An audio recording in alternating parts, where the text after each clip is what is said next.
So, good afternoon to everyone and welcome to the third panel of the conference Changing Landscapes in the EU Area of Freedom, Security and Justice, organized under the umbrella of the Virtue Project of the Jean Monnet Network on EU Counterterrorism at the University of South Wales. My name is Athina Sachoulidou and I will be the chair of this last panel for today on criminal justice and cooperation. This panel consists of esteemed colleagues specialized in the area of European criminal justice, EU security and counterterrorism policies, to name just a few, and it is my pleasure to introduce them to you. Our first speaker today will be Valsamis Mitsilegas, who is a professor of European criminal law and global security, the director of the Criminal Justice Center, and since 2018, the deputy dean for global engagement at the Queen Mary University of London, where he is also acting as a member of the leadership team of the Global Policy Institute. He was also the inaugural director of the Queen Mary Institute for the Humanities and Social Sciences, and he's currently chairing the interdisciplinary working group on responses to COVID-19. Our next speaker for today will be Jannemieke Ouwerkerk, who is a full professor of European criminal law at Leiden Law School. She has a law degree from Utrecht University and obtained her PhD degree from Tilburg University. Jannemiike's research activities encompass the various branches of European criminal law, such as cross-border cooperation between the EU member states. She was a visiting research fellow in the law faculty of the University of Bonn, the law department of the EUI in Florence, and the Institute of Criminology at the University of Cambridge. Jannemieke is also the editor-in-chief of the European Journal of Crime, Criminal Law and Criminal Justice, vice chairperson of the Mayors Committee, and board member of the Dutch Society of Jurists. Have been awarded a Humboldt Fellowship for Experienced Researchers, Jannemieke is also currently working on a monograph titled The Moral Limits of EU Criminal Law, a Rectus Theory for the European Union. The third presentation will be on a paper that is co-authored, and today we are going to have with us two of the authors of that. So except for Ms. Sarah Wolff, we will have with us Ms. Helena Farrand Carrapiço, who is a Jean Monnet Chair and Associate Professor in International Relations and Criminology at Northumbria University. Helena also serves as Research Director of the Social Sciences Department, and her research focuses on the governance of the area of freedom, security, and justice. She has published extensively in high-ranking social sciences journals, just to give you a couple of examples, the Journal of Common Market Studies, Crime, Law and Social Change, and prior to her current position, she was also a senior lecturer at Aston University, where she also co-directed the Aston Center for Europe. Prior to that, she held positions at the University of Dante and James Madison University, and she was also a visiting fellow at the DG Justice, Liberty and Security of the European Commission and at the Center for European Policy Studies. The other co-author of that paper is Agathe Piquet, who joined Queen Mary in January 2020 as a postdoctoral research assistant to the next EU-UK project on the future of the relations between the European Union and the United Kingdom, a Jean Monnet Center of Excellence project that is co-funded by the Erasmus Plus program of the European Union. Agathe completed her PhD in political science at Panthéon-Assas University in Paris, and her research focuses on public policies and internal security with a strong emphasis on police cooperation, particularly at the EU level. Our next speaker for today will be Chloé Brière, who is a postdoctoral researcher funded by the Belgian National Fund for Scientific Research. Chloé is also an associate professor of EU law and director of the Center for European Law at the Université Libre de Bruxelles. She holds a PhD in law delivered in 2016 by the same university and the University of Geneva, and she is an alumna of the Erasmus Mundus PhD School, Globalization, the EU and Multilateralism.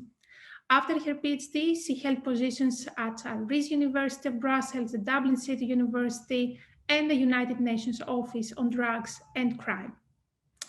She has very recently published a book that is titled The External Dimension of the EU Policy Against Trafficking in Human Beings, that is largely based on her PhD research. Our last speaker for today will be Christina Andreeva, who recently defended her PhD at the Dublin City University on EU counterterrorism, gradual institutionalization, information sharing, and cooperation in law enforcement and intelligence post-2015.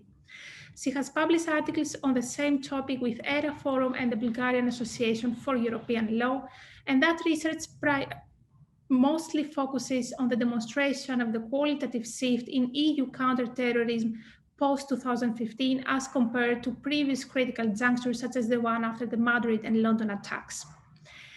Our discussant for today will be Raphael Bossong, who is a researcher at the German Institute for International and Security Affairs. Previously, he was a lecturer at the Europe University Viadrina, where he worked on the intersection of technology and European integration in security affairs. He holds a PhD in international relations from the LSE, and his recent publications include two co-authored books, the first one titled Theorizing EU Internal Security Cooperation, and the second one, which is actually co-authored with one of the panel members, Ms. Carrapiço, is titled EU Borders and Shifting Internal Security, Technology, Externalization, and Accountability.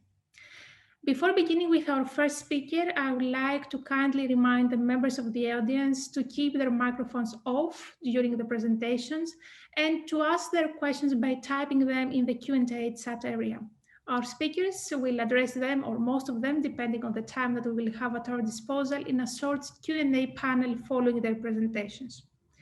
At this point, I think I'm more than ready to stop and hand over to our first speaker, Valsamis Mitsilegas, who will address an extremely interesting topic on the privatization of surveillance in the digital age. The floor will be yours for the next 10 minutes. Thank you, Athina, for this very kind introduction, and of course to the organizers for the kind invitation. It's so nice to be in a panel with so many good friends and colleagues, and a very, very interesting topic. Bear with me if there is a background noise. I have to have my window open because it's 30 degrees here in London and I'm in a very hot room. So, you know, it's the worst time of the day for a panel because it's getting really, really hot, but it's a real pleasure to be here. And I will kick off this section with some thoughts of how law enforcement and surveillance have evolved in Europe's area of criminal justice. And in doing so, I will focus specifically on the role of the private sector. What I found interesting from the introduction and some of the papers in this panel, but also throughout the conference today, is that, you know, there is a great emphasis, increasing emphasis on data and on information and the gathering and processing of information as a counterterrorism, security, law enforcement tool.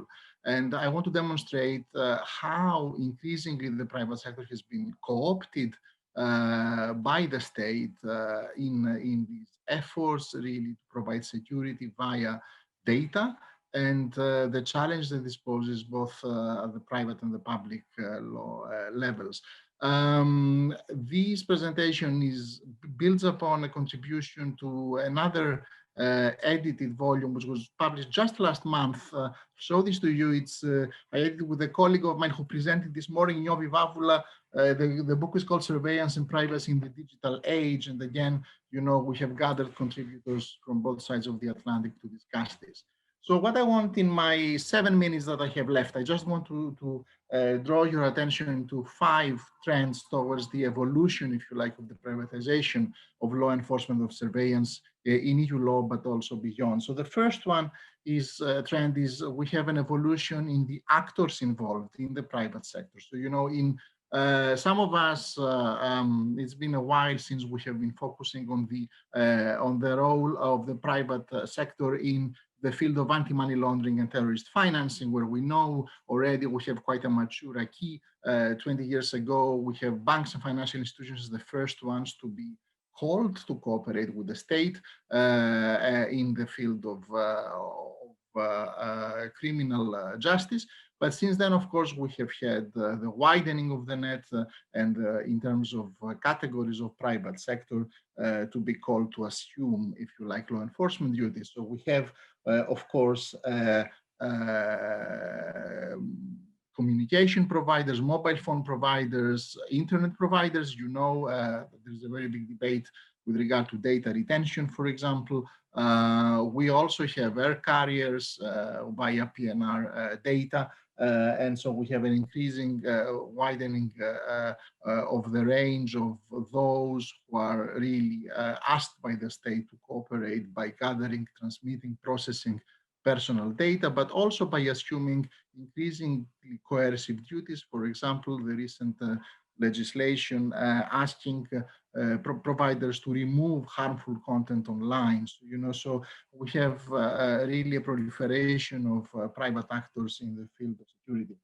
The second trend, which I just mentioned it, so it's also an evolution, a proliferation of the duties of the private sector. So the private sector is called now to engage in a number of duties, from gathering personal data of their customers, be it their passengers, or the bank customers, or the customers in internet, mobile services, but also increasingly to process the data, to transfer data to the state, but also to take decisions with regard to this data, to remove data from online platforms, and to assess data. And so this changes gradually, I think, the role of the private sector from being a reactive, if you like, recipient of state obligations and complying with state imposed duties, to a more proactive role of really assessing the profile and the actions and the activities of their customers. The third trend, I think, which I find quite interesting, and this is underanalyzed, is the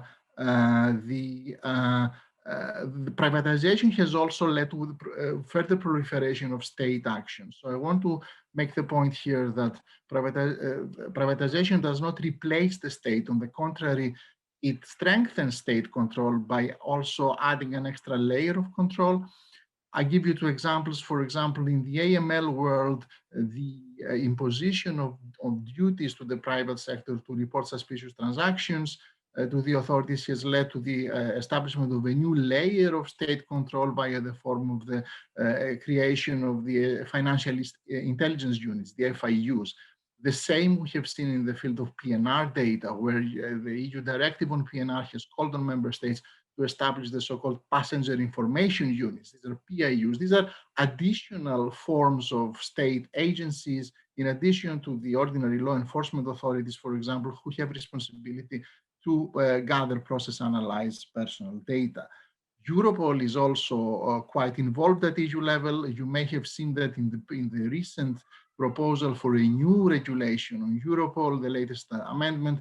The bulk of this reform is centered into cooperation between Europol and private entities. So again, you have public-private partnership at EU level. Now, what is the impact of that? Two more trends before I finish. The fourth trend is really the proliferation of this action, these measures have also led to multiple challenges to fundamental rights. And these challenges are ongoing, and they are many of them are subject to scrutiny now by courts. The obvious one, of course, is a challenge to the right to privacy and data protection. We have just had a very important judgment of the European Court of Human Rights on Big Brother Watch. This continues, if you like, the judicial dialogue and interaction between the Court of Justice and the European Court of Human Rights on the limits to mass surveillance based on data retention obligations of the private sector. But these rights are not the only ones. We have very important consequences, for example, to the rights to freedom of expression, especially duties to remove harmful content online, where the private sector is called upon to make judgments, to remove speech, if you like, from the online platform, which may have an impact on the rights of many individuals, but also freedom of association, and for the private sector themselves, also the freedom to conduct a business, because you understand that the more duties and the threats of penalties and fines that the private sector occurs, the more difficult it is for them to conduct business. And in the field of the digital, if you like, a very big debate very big debate has been on the obligations of small and medium-sized enterprises who have long argued that it's okay for the big tech giants to be called to comply and to create their own mechanisms and systems of compliance with these obligations. But how about the smaller providers who do not really have the know-how or the funds in order really to create very sophisticated internal systems to comply with the obligations? And the combination, accumulation of these duties also has very significant implications for the rule of law in the sense that, and courts have already mentioned the so-called chilling effect that mass surveillance and monitoring of expression may have on populations, the feeling to citizens that they are under a constant state of suspicion by the state. I urge you to look at the case law of constitutional courts in Germany, but in Eastern European countries as well, with regard to the constitutionality of mass surveillance under generalized data retention obligations. So, you know, we have ongoing challenges to human rights, and these challenges are compounded by the proliferation, if you like, of privatization measures.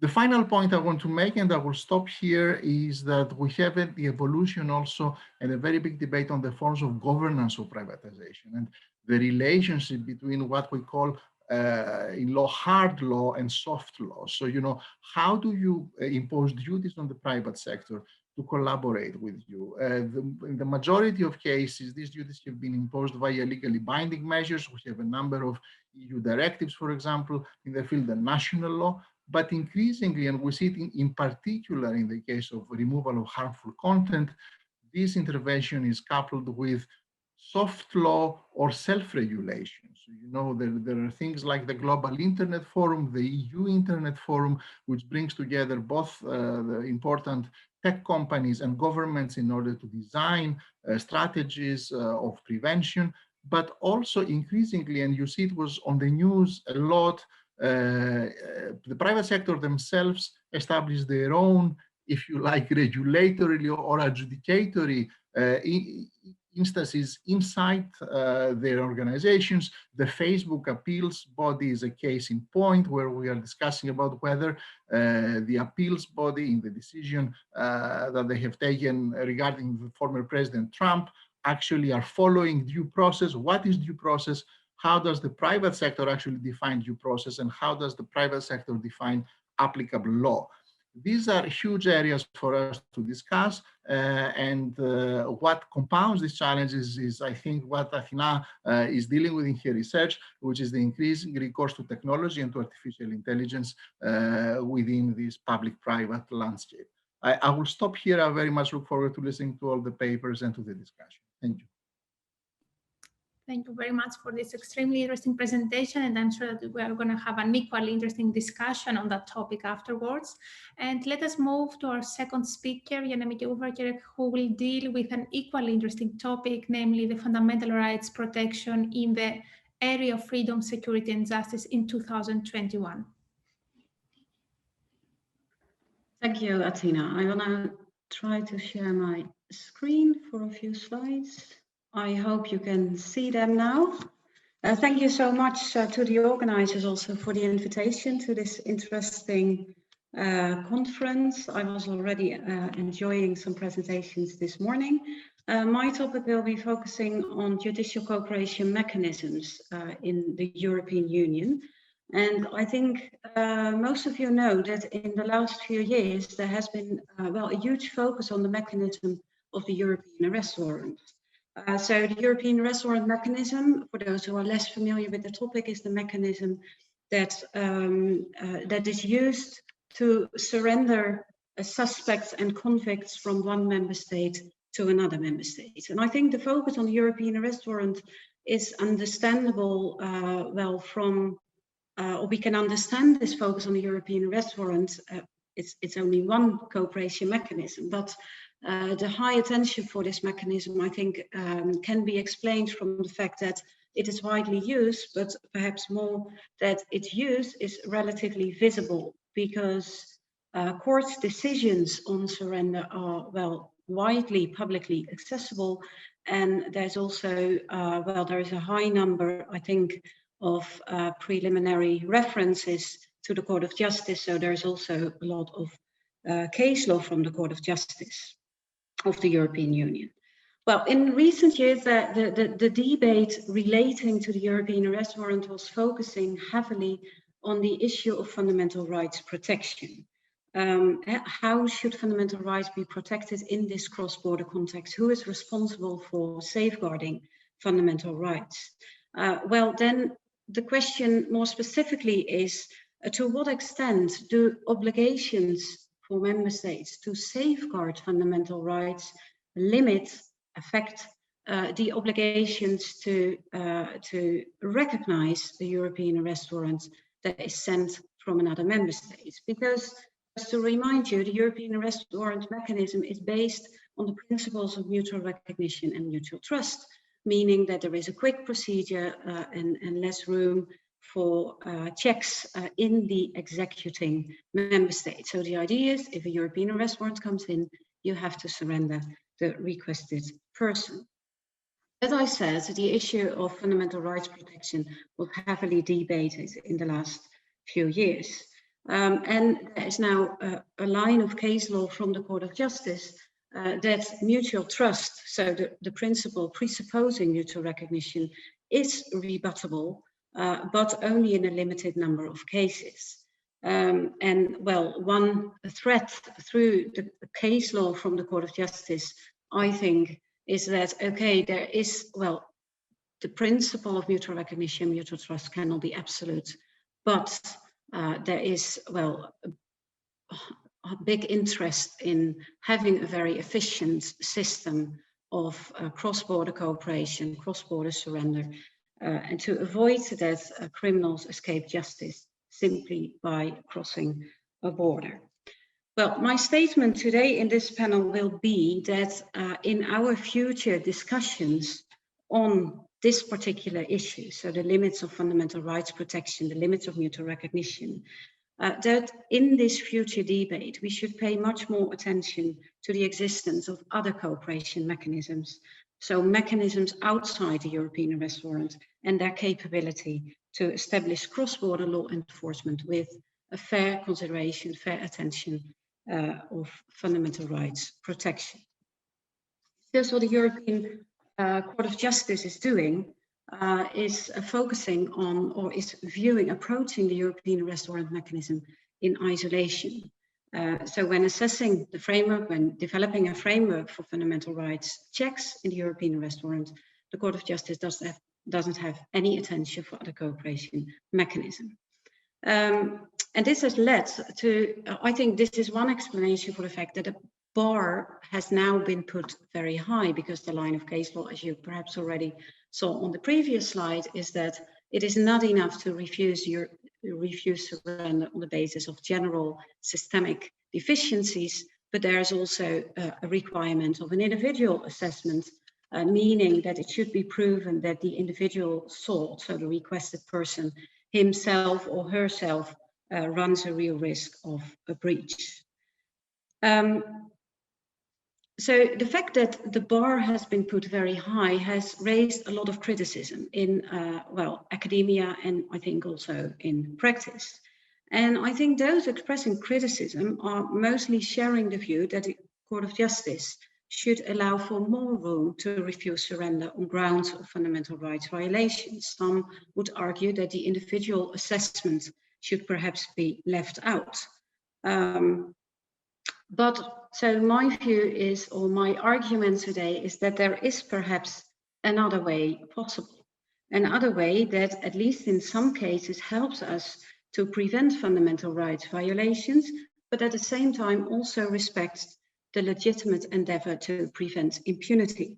Because the fact remains that if a European arrest warrant is refused on grounds of fundamental rights violations, that a requested person may be released from prison, which also happens in the recent case where the District Court of Amsterdam refused to surrender a person to Poland, and this person was immediately released from prison.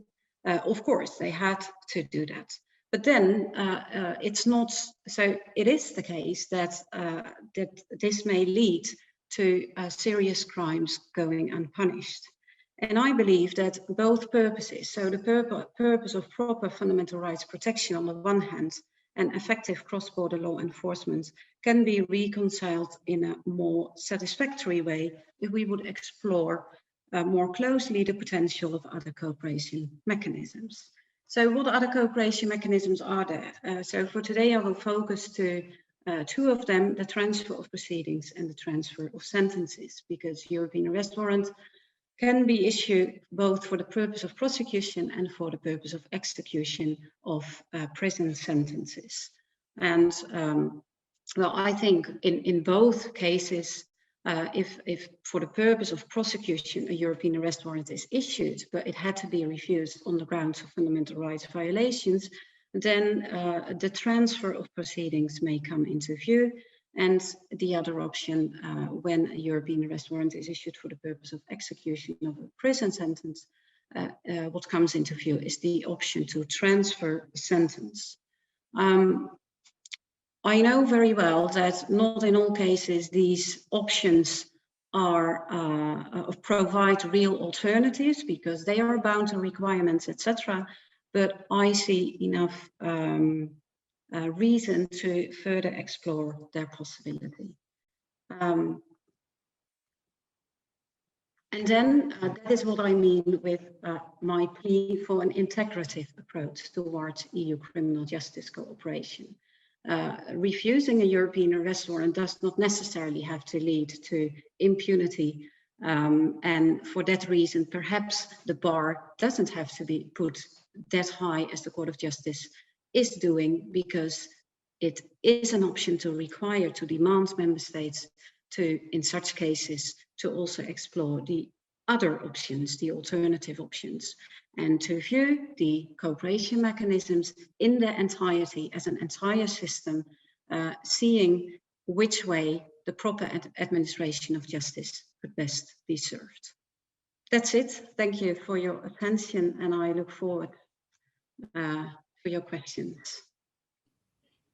Thank you so much, both for this excellent presentation and the great time management. And that said, let us move to our next presentation for today, which will be on the topic UK's engagement in the field of justice and home affairs, a historical institutionalist analysis. So Agathe and Helena, the floor will be yours. Thank you very much, Athina. So I will just share a few screens also. Perfect. Okay, so thank you very much, Athina. Thank you also to the organizer, and thank you, Raphael, for accepting to be the discussant today. So it's a very pleasure to be here and to present the research that Helena and I are currently leading with Sarah Wolff, also our colleague from Queen Mary, and it's a research that we just submitted for a special issue of Comparative European Politics on the impact of Brexit on British public policy. So this research is really focused on Brexit and justice and home affairs, with the support of the Next UK project, which is co-funded by the European Commission.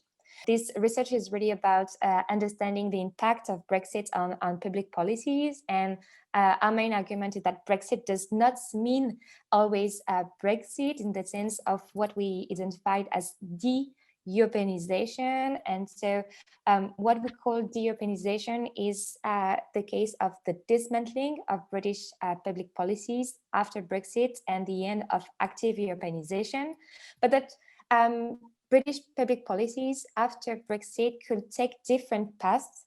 They could also be in the case of a disengagement, so no dismantling, but no active Europeanization anymore. British public policies could also be the object of a form of re-engagement. So in this case, there will be no dismantling, but the UK will still be part of some sort of Europeanization as a third country status. So it will be a bit different from what it used to be. And the fourth scenario is what we call continuous engagement. So in this case, it's more or less business as usual, no matter what happens before and after Brexit. So our main idea is to explain that the path that British public policies will take depend on what's happened previously. So it's really about path dependency, about trying to the future patterns based on what happened in the past. So as you may have figured now, we are using mostly historical institutionalism, and we focus on past dependency with two different effects which can lead to past dependency. The first one is self-reinforcing patterns.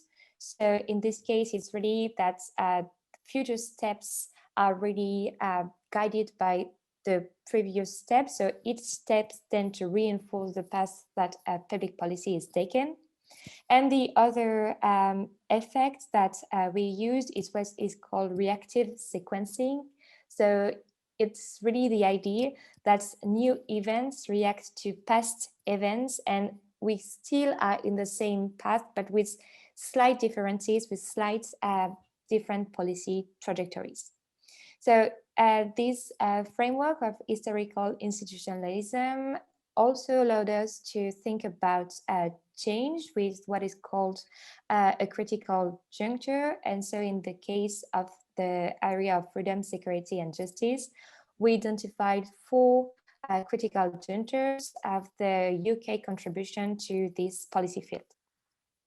The first critical juncture is 1992 with the Maastricht Treaty and the setting up of the third pillar, which led to what we call the intergovernmental and cherry-picking phase. And this cherry-picking method from the UK really intensified after the Amsterdam and the Lisbon treaties and the various opt-ins and opt-outs of the UK. The second critical juncture is 2010, and it's started what we call the contesting participation phase with the coalition government and the massive opt-outs. And in this phase, we really witnessed some intensification of the UK will for differentiated integration. And then we've got a new critical juncture in 2016 with the British referendum about Brexit. And this is the sequence that we study in our article. So from 2016 to today, so 2021. And so we really offered to compare the path taken by 3 sub-policy fields. So the first one is police and judicial cooperation in criminal matters. The second one is about immigration, border control, asylum and visa policies. And the third one is cybersecurity. So I will start with the first case, and then Helena will do the second and the third one. So what is quite interesting in the case of police and judicial cooperation in criminal matters is that it's a pure example of past dependency. So we've got this past dependency since the Maastricht Treaty with this difficult balancing between the operational added value that the UK has benefited from with the EU tools, mechanisms, databases, and also on the other side, this fear from sovereignty, from protecting its power, its national prerogatives. What is also interesting in the case of this sub-policy is that the UK has turned out to be a very important norm exporter. It has been a key and very influential member state on these policy fields. This is due to practitioners, to British practitioners having started to cooperate with their European colleagues since the 18th century. But the problem with operation cooperation really started with the formal integration of police and judicial cooperation in criminal matters in 1992 with the Maastricht Treaty, because it really raised fears from British policymakers that they will lose their control, they will lose sovereignty with the EU obtaining powers in these policy fields. This tension between operational imperatives and sovereignty was also very strong with the Lisbon Treaty. So this is second sequence, because this treaty put an end to the intergovernmental decision-making mechanisms in these two policies. And it's really this legal change which led the UK to opt out. But what is really interesting is that British practitioners were really active in supporting opt-ins, UK opt-ins in these two policy fields, police and criminal justice, which were really identified as the most crucial from an operational perspective. And so in the third phase, we've got a continuity in comparison with the first and second sequences, with a strong reaction from practitioners who were fearing to lose access to EU mechanisms, tools, databases. And so this explains why since 2016, the UK has opted in different policy and tools such as Europol or also the Prüm decision. It was really to maintain operational status quo and to have the best basis to negotiate the post-Brexit agreements. So this way, practitioners managed to avoid the de-Europeanization or disengagement scenario. They managed to obtain a form of re-engagement. They wish they could have a continued engagement with the EU, but it was not possible due to different legal requirements that the EU asked for, and that the UK was not any longer a EU member state, so it could not have the same benefits than other member states.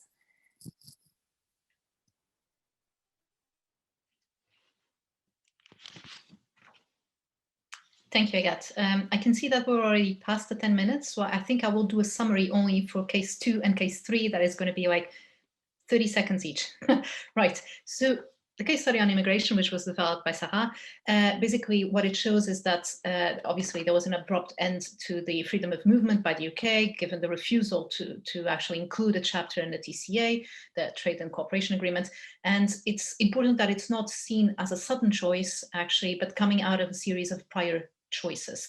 And it results very much from a series of temporarily ordered events, which instead of producing a self-reinforcing pattern, actually should be seen as a reactive sequencing. And so we have three sequences, like as Agathe just mentioned, for the area of police and judicial cooperation. And what we can see throughout the three phases in the area of immigration, borders, and asylum is very much in the first phase a UK partner being very selective, in the second stage seeing UK as being a very reluctant partner, and very much in the final stage a partner that is a disengaged one. And particularly if we look at the Brexit discussions over EU citizens, over the settled status scheme, we can really see a reversal of the UK's position, of the UK's acceptance, initial acceptance of freedom of movements, kind of going back to its initial philosophy, prior to 1992, of actually preferring to actually have a system of permission of stay to EU citizens based on its own national device solution. If we now move on to the next one, to the cybersecurity slide, thank you. Just very quickly, EU cybersecurity is actually a very cross-sectional policy. It actually influences most of the EU policies that we currently have. It has 4 pillars. The first one is cybercrime law enforcement, essentially. The second one is critical information infrastructures, which also has an impact on trust and home affairs. And the third and the fourth one being cyber defense and cyber diplomacy, obviously external relations. So what was interesting about this case study is that it's such a mixed area that it was interesting to see, well, how does it actually influence the trust and home affairs part? And what this case study actually outlines is that the UK's view is that it's interesting to look at a case study, whereas the entirety of its evolution was very much focused on having a very good, it developed around a very good relationship with the EU, actually, and what happened was very much that towards the end, basically, although you can see through the different phases that the UK was actually having an excellent relationship with the EU, you see in the final phase, basically, actually, kind of a division between the areas which are dependent on just home affairs instruments and those which are actually much more external relations. So throughout between 1992 and 2010, obviously the UK was very much interested in actually cooperating with the EU, continuing to actually take full part in first pillar and third pillar instruments. 2010, 2016, actually, there is actually no contestation in this area. This area is absolutely not politicized. The UK continues to cooperate very much with the EU, and in the end, in the final phase, very much there's like a bifurcation with some areas being earmarked very much for prioritization. There's a section 4 in the TCA agreement, which is actually these are special areas for the future relationship, and cybersecurity is one of them. But at the same time, you see that actually the entire area of cybercrime is dependent on just home affairs instruments. So it is an area which is clearly marked for continued engagement, whereas another area gets kind of left behind a little bit for re-engagement. So basically, these are just some of the very quickly some of the ideas that we wanted to tell you.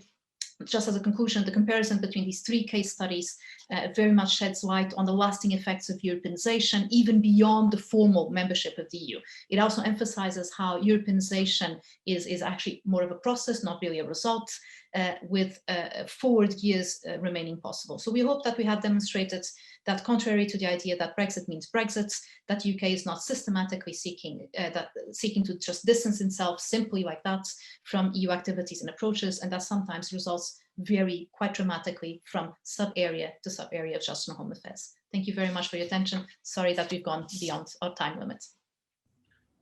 Warm thanks to both of you for presenting us the results of your really exciting research. And that said, we can move on to our 4th speaker for today, Chloé Brière, who will talk to us about combating the crime of human trafficking in cooperation with external partners. Chloé, the floor is yours. Hi, I hope you can hear me. I will go without a PowerPoint, so I can skip points if I get too late. Thanks a lot to the organizers for the invitation, and thanks Athina for giving me the floor. It's a pleasure to be here today to discuss one aspect of my doctoral research that, as you mentioned, has been recently published as a book, and it's the external dimension of the EU policy against trafficking in human beings. What I will try to do in more or less 10 minutes is to discuss briefly what is the external dimension of such EU policy, and what are the 2 challenges that I identified, namely the challenge of coordination and the challenge of accountability. Before starting, just a brief reminder, I'm sure you're all aware that trafficking in human beings is a global phenomenon that takes place in every country and every region of the world. It's one of the forms of serious and organized crime for which the EU has obtained competences to act internally. But the EU has also made the combat against trafficking in human beings one of its external priorities.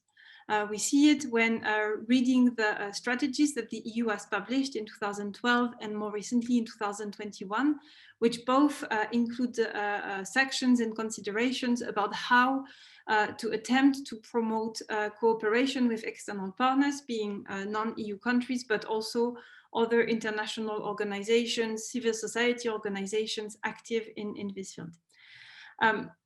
The EU has decided to implement this priority by developing the external dimension of its own policy against trafficking. And for that has resorted to its competences that are quite broad. Some are directly related to its competences to develop the area of freedom, security, and justice, and some of them, some instruments that have been mentioned in previous presentations today can be referred back to. We can think, for instance, of broad provisions in association agreements with non-EU countries, stating the objective of supporting and deepening cooperation in criminal matters.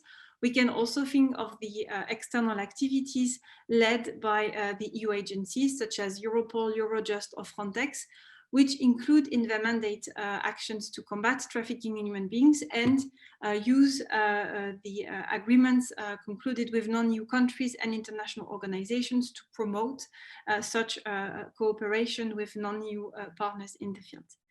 But as also called for by the complex nature of trafficking in human beings, very diverse competences and tools can also be mobilized.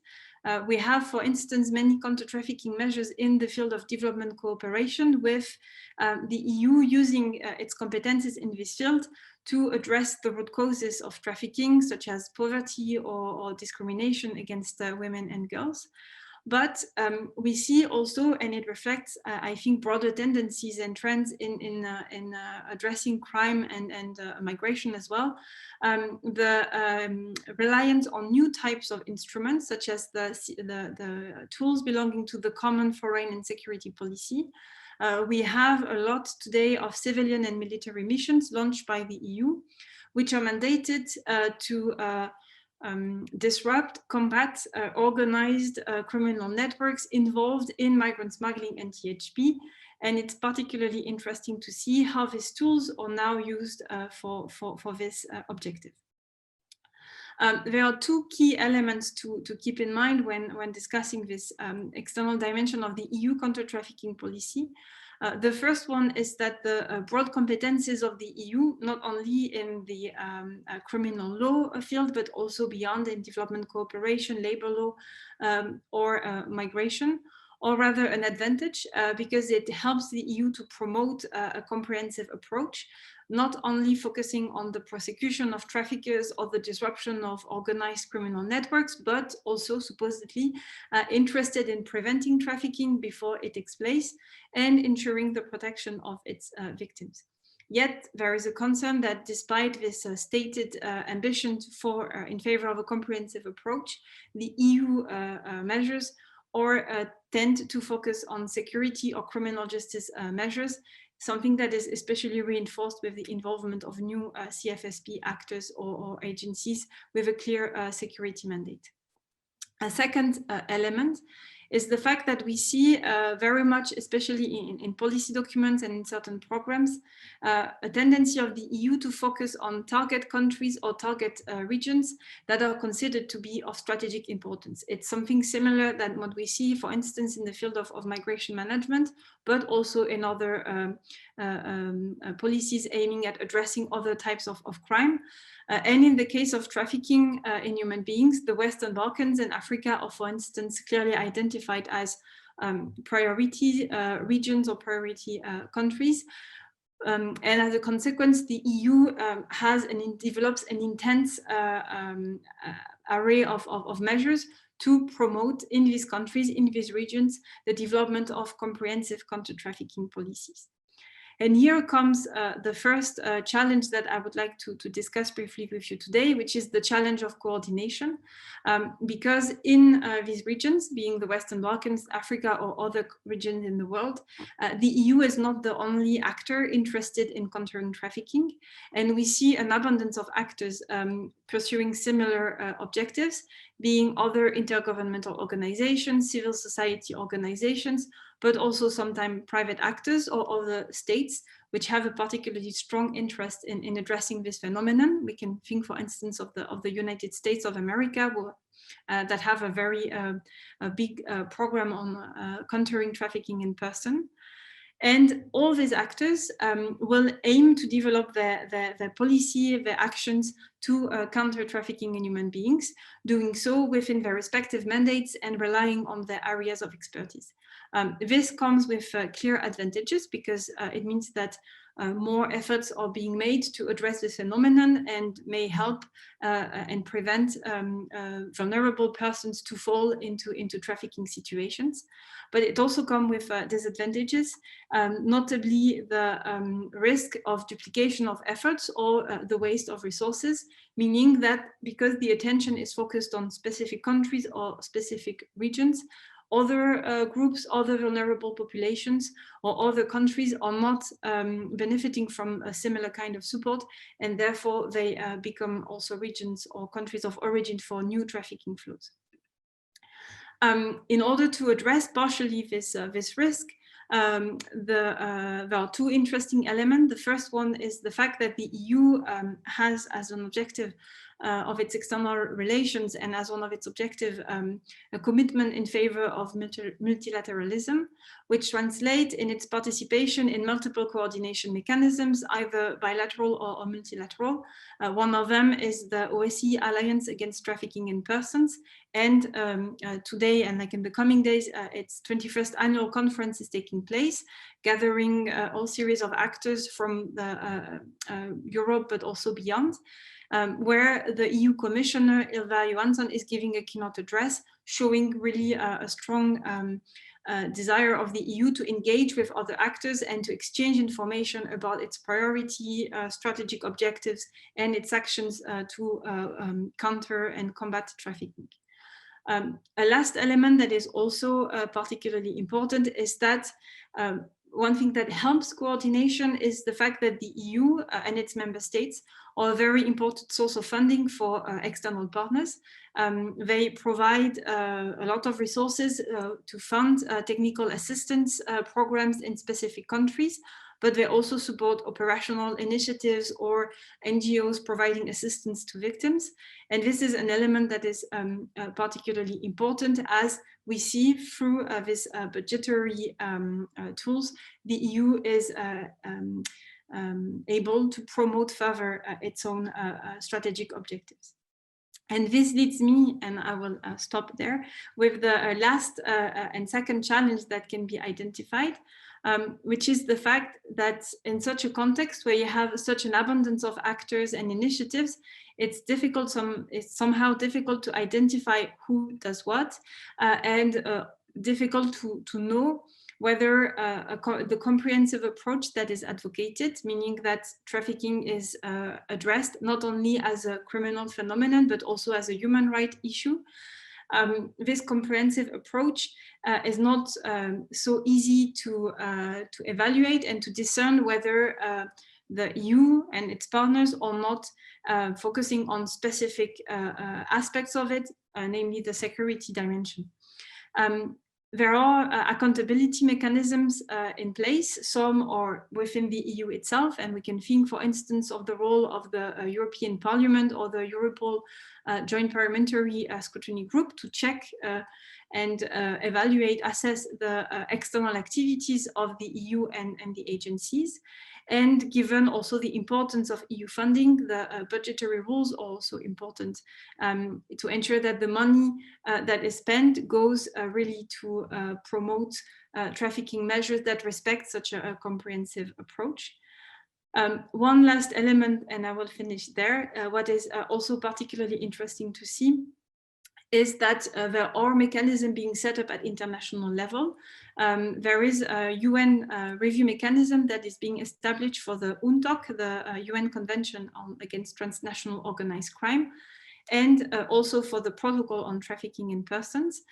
And the EU will be reviewed like other states parties to this protocol, and will have to answer of its implementation of the protocol. And it would be particularly interesting to see whether through this exercise the comprehensiveness of the EU policy is reflected, and whether there are some gaps or holes that can be identified in order to maybe bridge for further discussion and further actions to have a real comprehensive policy in that field. And I think I'll stop there, and I'm looking forward to your questions and comments.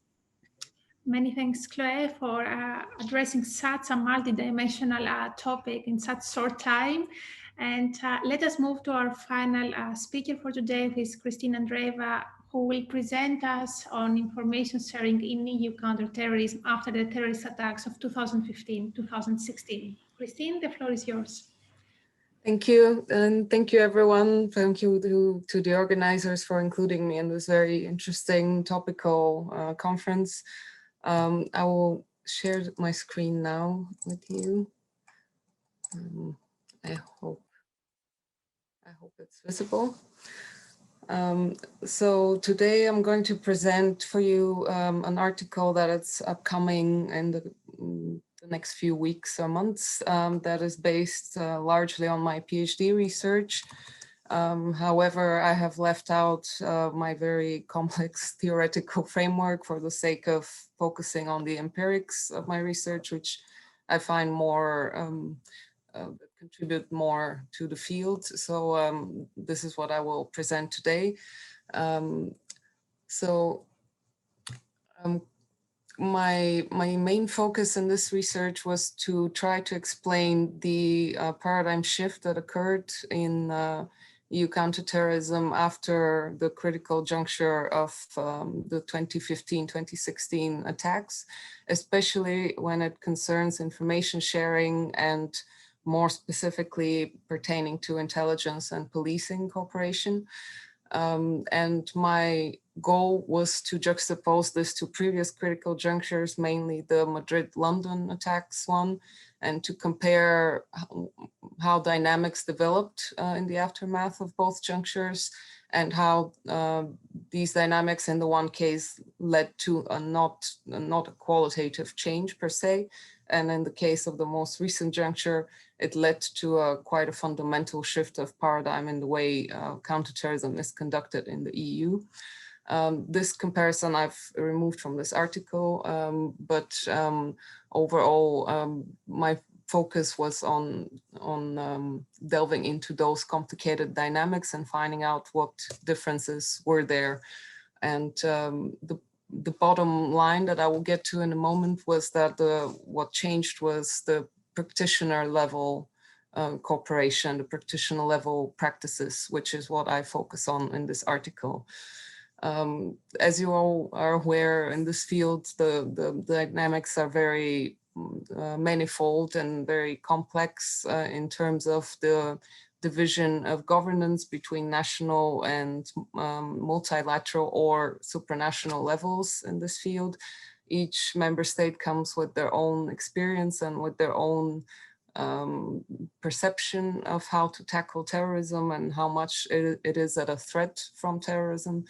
One thing that changed in this particular juncture was the common perception of the threat as almost equally affecting all member states. And that led to a bit more of a joined up approach. However, it is still a very complicated to cooperate field. And this spillover process that resulted from this juncture helped over several steps to lead to a more comprehensive counterterrorism machinery for the EU. But it was not a one-time reactive event. It was more of a step-by-step process that I will go through in a moment. Very briefly about my my data, I interviewed 40 practitioners and policymakers currently employed in EU counterterrorism on several levels of hierarchy. From both law enforcement and intelligence and policy-making fields, and as well a few diplomats and academics.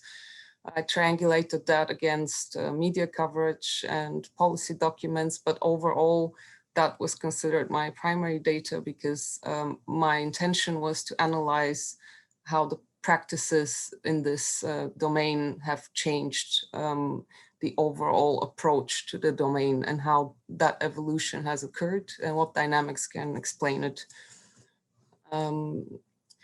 Conceptually speaking, for this article, I have chose to keep it rather simple, and I explain these developments by an opportune or skillful opportunism by the EU in a securitized environment. That is to say that securitization was not in my findings, initiated or perpetuated by the EU. However, it was used in very skillful ways in the sense that it also evolved over time, and the EU actors involved were able to build their own expertise in using the heightened threat and the heightened political will that results from this.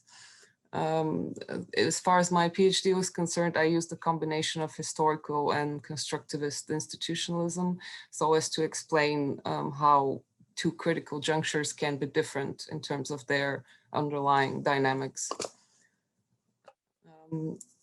Some initial events that followed after the attacks were, as far as documents were concerned, what I find the key documents that gave the EU a stronger mandate to be involved and to legislate in counterterrorism were the 3 sets of council conclusions from early 2015. So this was just after the Charlie Hebdo attack, still not the Paris attack. However, it already sent out an ambiguous signal that the EU could be involved in a stronger and more coordinated way, specifically to give the Commission the mandate to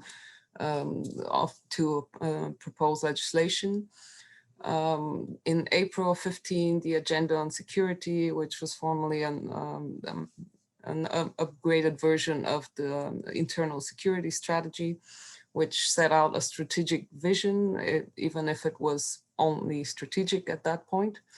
And one of the key pieces of legislation, I will not be looking at legislation specifically today, but one thing that showed also a bigger muscle on part of the EU was the CT directive that made it possible to persecute and pursue and arrest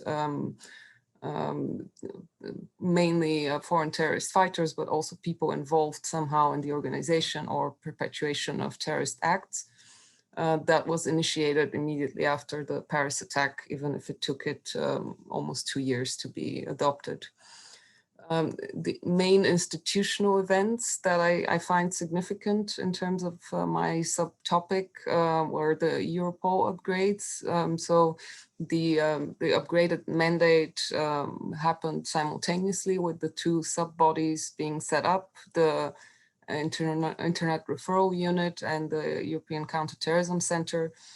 Both those institutions were initiated proactively before the juncture of the Paris attack, and they were more or less ready-made options for member states to adopt when the opportune time came, which made it also easier for them to be passed in remarkable time.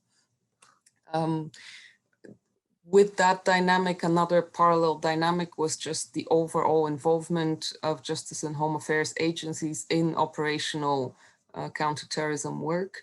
So the key event here was the follow-up of the Paris attack in November, when the Paris prosecutor directly engaged Europol and Eurojust in investigations and shared all data relevant and all data they had nationally with Europol and Eurojust, which was an unprecedented event in operational CT work until then. And it accomplished several things. Firstly, it was able to open up the perceptions of other member states for the use of these agencies in operational counterterrorism work, which is normally perceived as sovereign national competence. Secondly, it was able to build the competence of those agencies and experience in day-to-day CT work, which was not only made them more competent actors operationally, but also made them deal better with multi-level governance dynamics, so relationships with other EU bodies and with national agencies at different levels of practitioner CT work.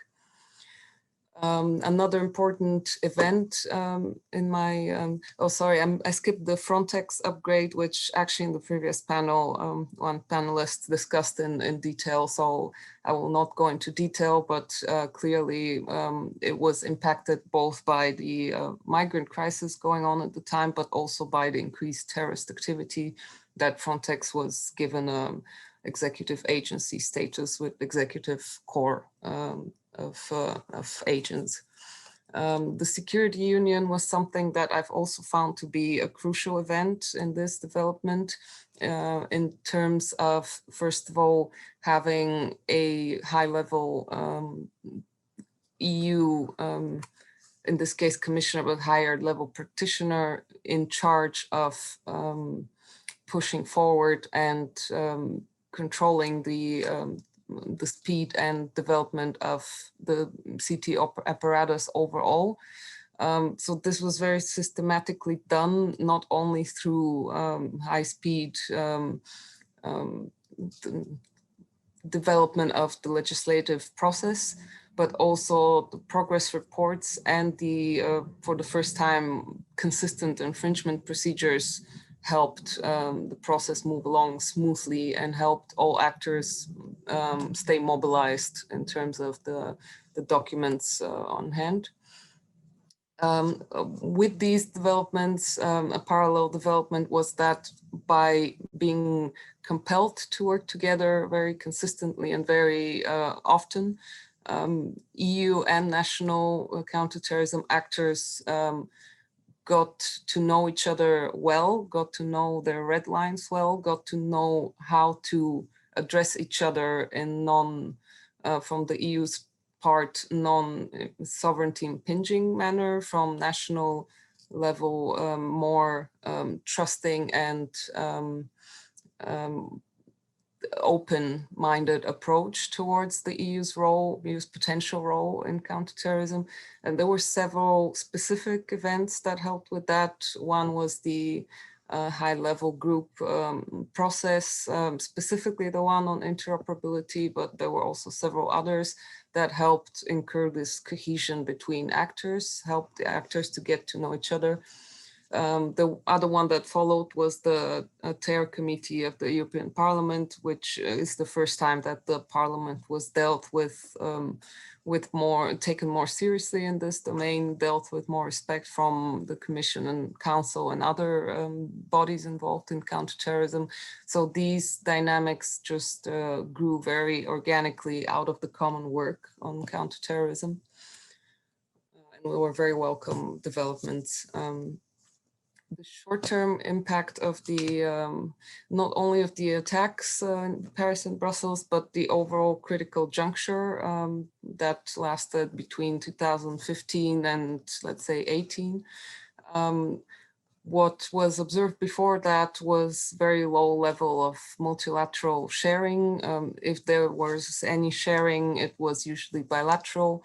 But also data was very fragmented and compartmentalized. It was, there were several occasions that data was, small pieces of data were in several corners of databases that either operational CT actors could not access them, or they only had pieces of the investigation puzzle, therefore not being able to be effective counter-terrorist actors at that time. And the usage of the Schengen Information System and Europol's databases were particular examples of just member states not taking advantage of the tools that the EU offers for their disposal.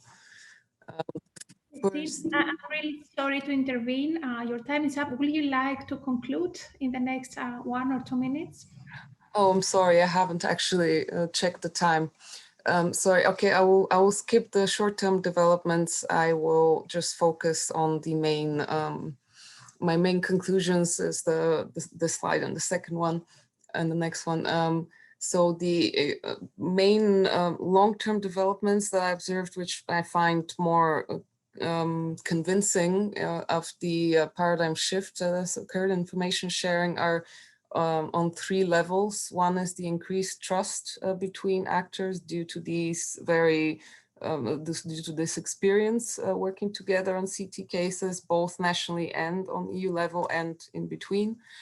The improved relationship between cross-sector practitioners, so between police, intelligence, judiciary, and policymakers, which also helped overcome the political operational gap, whereas practitioners see political institutions as not adept enough to be involved in operational CT work. And overall, this started this, what I call the a virtuous feedback cycle of practitioners starting to use EU tools and mechanisms, leading them to understand them better and appreciate their added value better, which made them give them more competences, bigger mandates, bigger funding. So this followed a somewhat virtuous feedback cycle that led to this. And where we are right now is that I found that the EU counterterrorism mechanism apparatus is still a hybrid, and it will probably always be one, but it has been moving towards a more effective and functional one. And the actors involved have been co-opted into so it's not just a top-down process as it was before, where the EU is trying to impose certain things onto national authorities, but it is very much a joined-up approach where all the actors have a vested interest in making this apparatus functional and working well. So thank you. I'll stop here. Thank you so much for this highly informative presentation. And I think we are more than ready to give the floor to our discussion for today. Raphael, the floor is yours. Which is maybe the sort of euphemistic way of saying thanks for sticking with us till now after 5 papers and a long day. So everybody's more than ready. Hope I can still stimulate a bit of discussion. Thank you all presenters, and also looking obviously forward to more questions to the audience. I'm not going to try the usual pony trick on trying to link all 5 papers. I think in this case, it doesn't mean there's anything bad with them, but we have definitely a wide range of different approaches. So hopefully we'll come into a discussion, but for the time being, I'll stay conventionally with paper by paper. I hope Valsamis is back in the room. If not, yes, you are. Good. Not to check on you whether you're doodling there, just to know. Okay, thank you. All right, so I had only go by the presentation, so I also not make it too long or too light touch. I would love to read the chapter. Seems to be a very broad approach. I mean, I can only make a plug for a special issue which I was part of, but was just coordinated by Helena and Aldrich, who is, I think, also in the audience, who are already working on this public-private interface in EU internal security, and I hope that sort of keeps it, if you haven't cited it yet, in the line. Just what struck me, I can't go on all your 5 different trends, and I think they're quite relevant.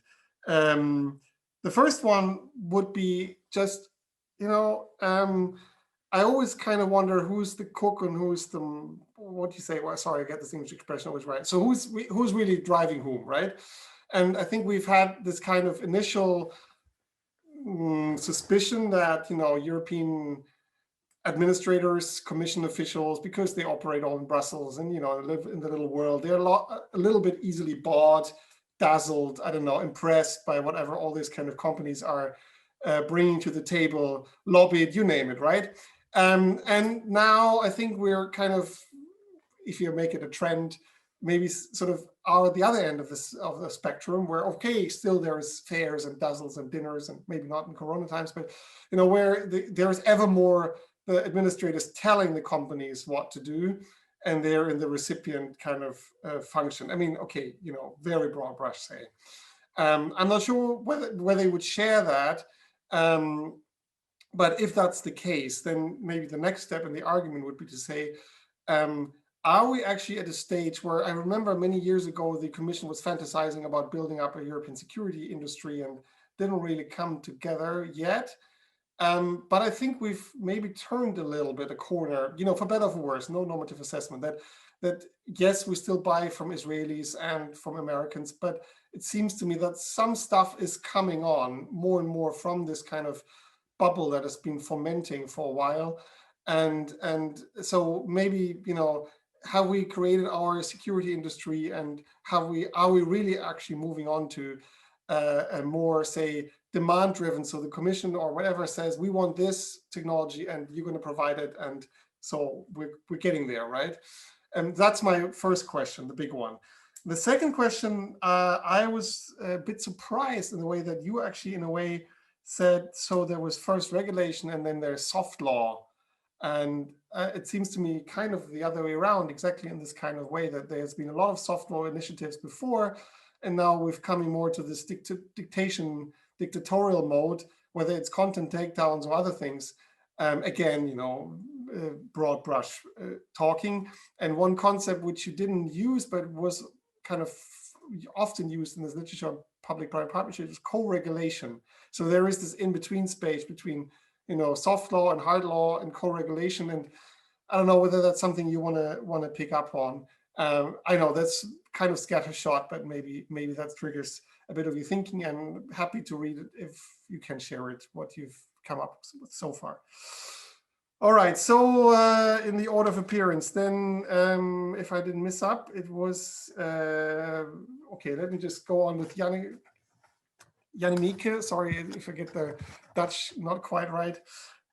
Again, also a full paper, which I would be happy to read. I didn't see it before where it was published. I think it's an interesting move to kind of sort of from a lawyer perspective, I'm not a lawyer, to make us aware of the fact that there is potentially alternative instruments to reach to avoid some of the operational conflicts.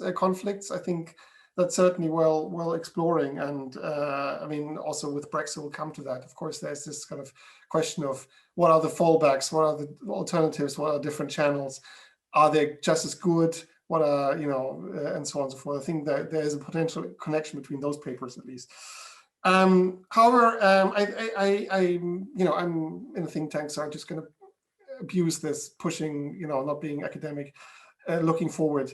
I have 2 or 3 off wild question, pick whatever if you feel like to talk to any of them. The first one would be, there's been this debate going around about a systematic rule of law monitoring, not in what we've talked about, but Article 70, if you know whether you heard about this, evaluation mechanism that's not Schengen, but more specifically about mutual trust. And so basically that tries to get around this kind of line of the Court of Justice so far, only looking at individual specific instances and make the systemic deficiency argument a lot more prominent. And then to say, if we got a sort of collective evaluation, then we would have a case where we could really say we suspend the application of something like the European arrest warrant systematically across the board and not just in individual cases. So do you actually see merit in this argument, aside from the question whether it's politically feasible, or would you sort of still support the kind of single case specific line of the Court of Justice so far? And, you know, related to that, I mean, I wonder what it takes for the court to kind of make that threshold itself. And so my suggestion, I don't know whether you want to respond to that, and is so far, of course, there was always argument the court is interested in the effet utile, or kind of in general upholding the working of European instruments versus national constitutional traditions. That was the old argument. And possibly if we are now entering a stage where the court is ever more venturing, saying we do have this European system of fundamental rights protection, that this kind of fundamental rights protection European writ is going to be more important than the effet utile in sort of general functionalist sense. And I wonder where and how we would reach that stage. So I know this is maybe not really speaking specifically to what you just said, but I think you know, you can take it in 2 directions. You know, you're pulling it down, and I think it's also worthwhile. And I'm asking what you think about pulling it up, you know, in the kind of hierarchy of norms and systems. To the paper by Helena and Agathe and Sarah, who unfortunately isn't here, but send my regards.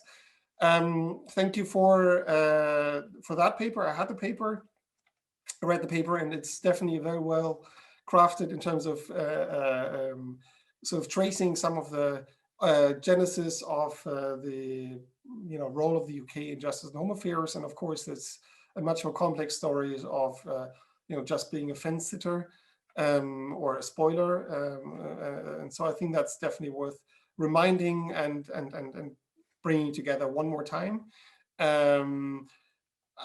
I think the argument about path dependency is certainly plausible. If you had more space, of course, you could test this, whether it's really sort of railroaded path dependency or something more power driven, and who really calls the shots here. But okay, let's bracket that. I also gonna just rather talk to the future. I mean, okay, this is a paper looking from the UK, what the UK wants, okay? But of course, what's completely missed out is how much arrives on it on the other side and what really the path dependency can do there and can't do there. And well, there has been interest, of course, in perpetuating cooperation with the UK, but the lines have been actually surprisingly strong on the EU side, at least so far. Maybe they soften over time, but I think they have been stronger than what I would have expected, comparable to the single market discussion. And and we're not over the cliff yet with the data adequacy decision, or perhaps even with further UK shenanigans about the ECHR, sort of European Convention of Human Rights. At least I'm not sure whether we're fully out of the woods with that one yet. So, I mean, maybe the next paper or the next policy discussion is to have, okay, so if we assume that the UK maintains a stable preference profile according to what you just written out, and we assume maybe we can avoid the hard cliffs that I just outlined, what's the next possible room for cooperation beyond the agreement that we have in place?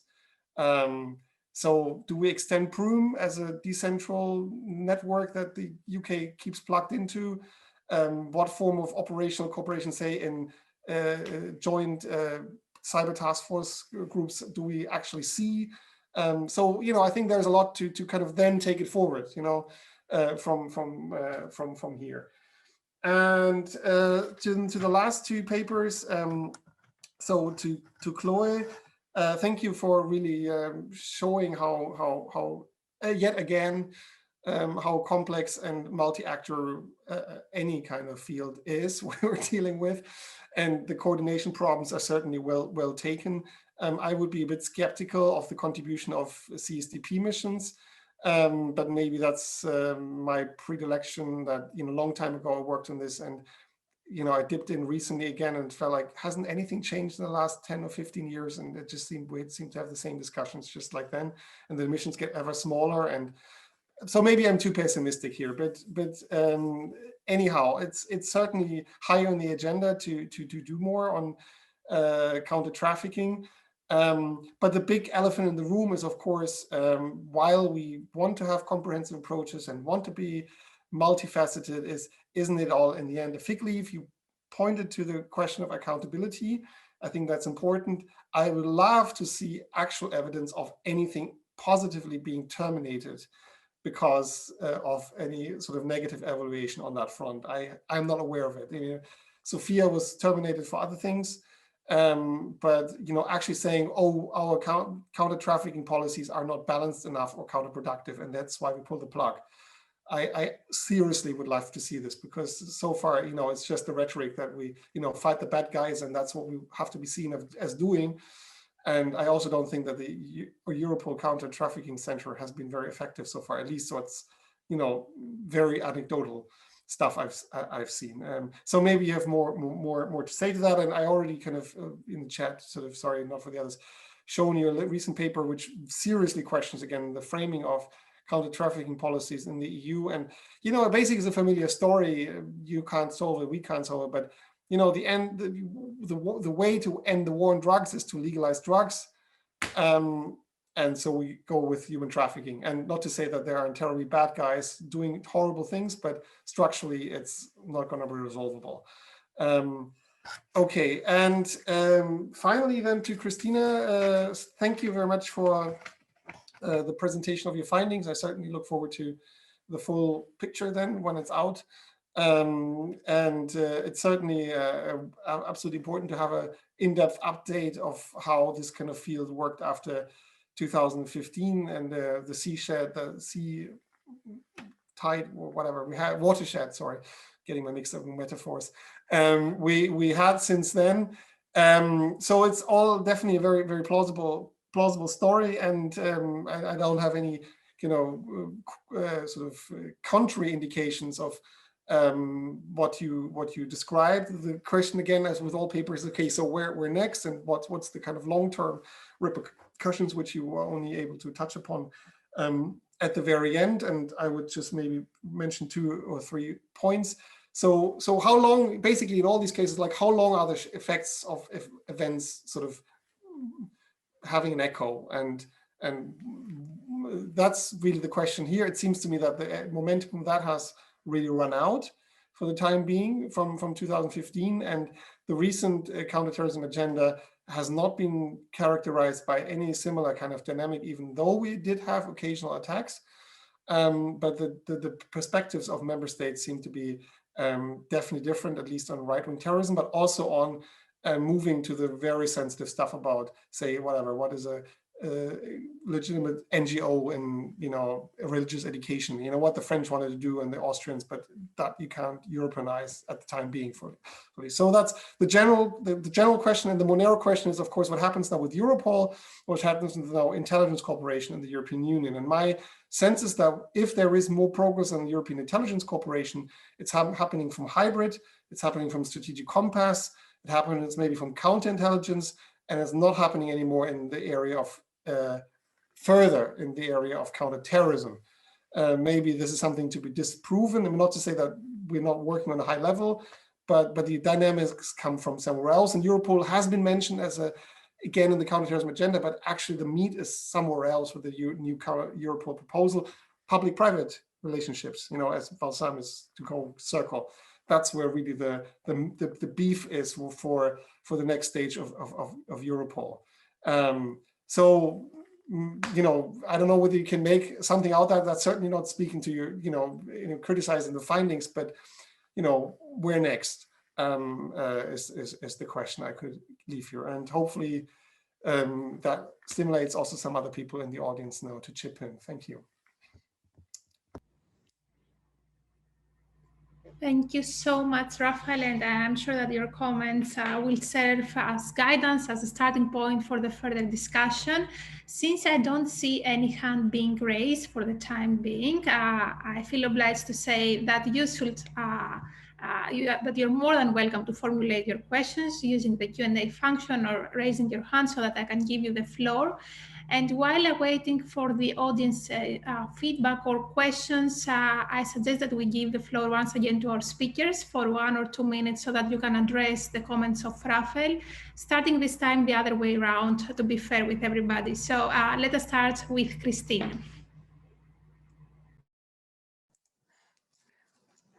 Thanks. Thank you, Raphael. It is certainly the most important question I tried to answer, the first part of your question. How long do the effects linger? And chiefly my focus was to establish with certainty that this is an actual long-term effect for the operational CT functioning, and not just a reactive effect, which in my view, we've seen after the Madrid-London juncture, this short-term change of approach that eventually lingered off into path dependence.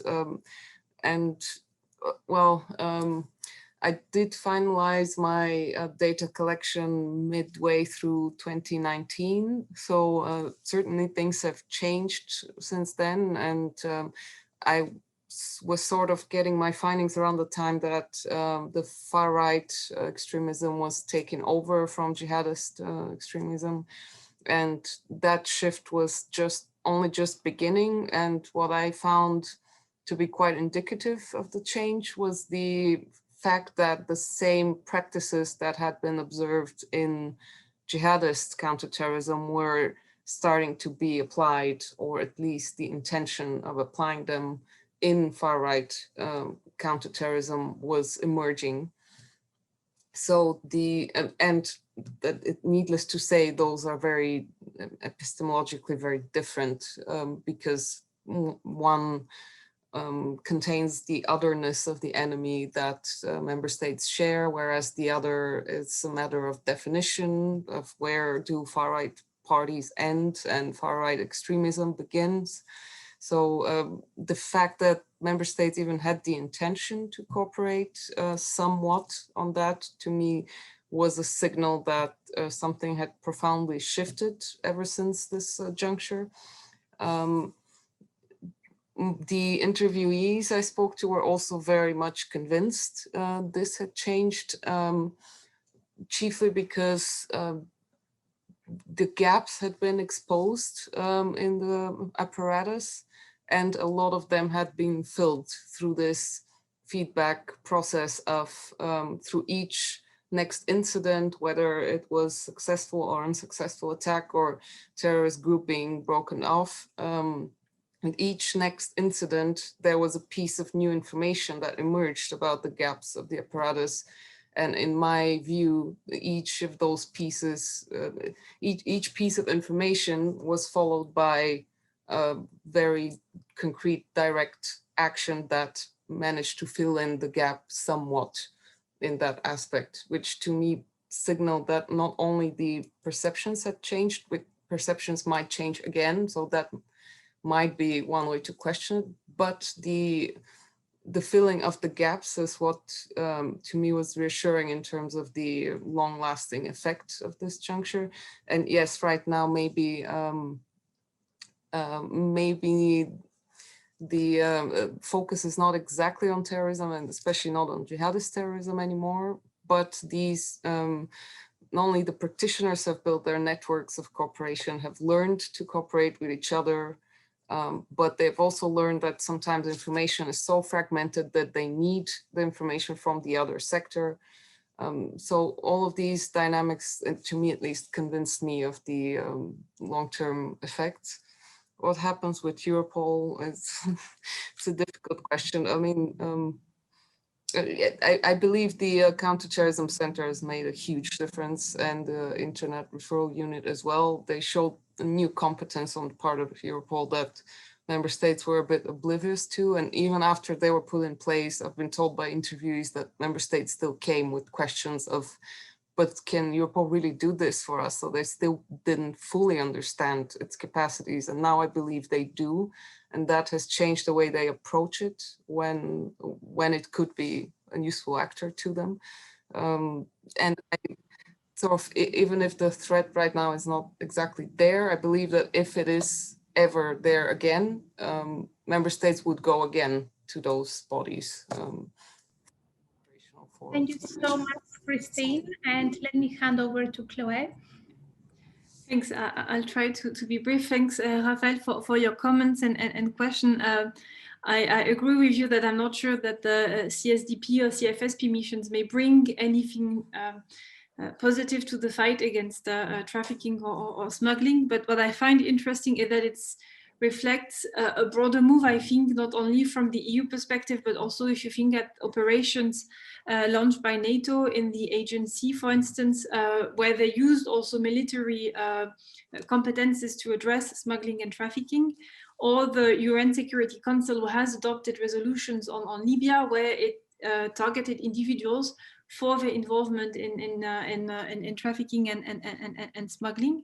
I believe it's part of a broader issue, like that some authors have discussed as the securitization of migration. And what I find also quite striking in this phenomenon is the fact that trafficking and smuggling, they are normally governed by different legal frameworks, by different instruments, different rights and obligations for the states, or like by different policy actors. But what we see a lot more, I think, in the recent years is a kind of a mix of the two phenomena. They are often addressed in the same movement in policy documents and objectives, etc., which I find problematic because they are not a similar phenomenon. And like you have, of course, links between the two, especially in today's mixed migration flows. But the kind of the blur between the two phenomena is, I think, a way to reduce somehow comprehensiveness, or at least like reduce the ambitions, as smuggling seems to be really, like trafficking seems a bit, let's say, the nice thing to hide behind, saying you want to combat trafficking in human beings. We have a comprehensive approach. We want to protect the rights of the victims, etc. But behind it is a very much security-oriented approach with repressive measures mostly, and very little done on human rights dimension or protection of victims. And I agree that the accountability mechanisms that I mentioned are far from being sufficient yet. And I haven't heard either of situations where an operation or a measure has been terminated because it was not deemed comprehensive. I do believe one element that is interesting is that because there is this defense of the EU comprehensive, like at least of a comprehensive approach, we see more and more attention being brought to instruments that may have an indirect impact on trafficking in outside Europe. We can think, for instance, of this discussion of fairness in global supply chains, the insertion of labor standards in EU trade agreements, etc. They are not fully satisfactory, and there is a whole discussion to have about the strengths of these elements. But I think they participate in putting further emphasis on other dimensions of trafficking that is not only just a purely criminal justice issue, like with sexual exploitation of women and girls being driven by transnational organized criminal networks, but also a much more complex phenomenon also occurring in diverse contexts. So I guess it just means that we have further opportunities to meet and to discuss this. And thanks a lot for the resource you shared. I read it with great interest. Thank you very much, Chloé. And I think the next one is Helena, who will also represent Agathe. Yes, thank you. Thank you so much, Raphael, for great comments. And they're very, very much on the point, because we also consider them. So clearly, you also picked up on the fact that, well, we chose the UK path dependence rather than actually, well, how about the EU path dependence, right? I mean, they're equally important in this context. And we were very much torn between actually looking at both of them, how they intersect to actually have the current results. And we thought, well, this is becoming really complicated, really over the top. And we realized at a certain point, we were actually writing an entire book rather than an article. So we decided, no, we have to choose. We have to really, slim down this article. I think we had to cut it by half. It was huge. So yes, we really recognize the importance of the EU path dependence, and we would like to study it in the future and how it interferes with the UK one. But it was a matter of choice, unfortunately. In terms of the UK, in terms of what is the next possible step, if you consider that the UK would continue with having stable preferences, which is not that much of a given, but yeah, you're absolutely right about this one as well. We are already considering this because the interviews that we had with UK and EU officials really pointed at the fact that everyone's thinking about how to actually circumvent the TCA in terms of how can the UK continue to exert influence on EU security, basically. And what comes out is from practitioners is mainly that the idea that actually, well, if there is insecurity, if there is a continuation of insecurity, we will find an operational way. We will continue to sign bilateral agreements. We will find a way to actually continue operations. So very much this very optimistic idea that there's a way to go to actually solve this. And from the political interviews, there is another view that is that actually the UK is going to continue to actually exert influence by going outside of the EU, actually interacting much more with international organizations, agencies. So Interpol came up again and again, how actually we're going to try and shift, we're going to try and convince the member states to actually send data to Interpol that they're currently only sending to Europol. I know. And that's actually, the member states will realize that this is very important and they will follow this. How realistic this is, well, we'll have to wait a few years probably to find out, but I think they're being highly optimistic. But bottom line is that we completely agree with you that actually the next article is actually about that.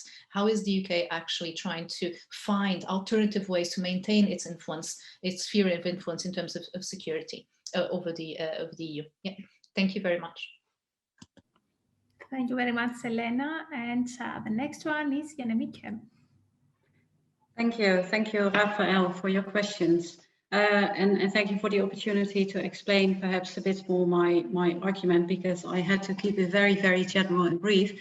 So at the moment, indeed, the main issue is a surrender from one member state to Poland.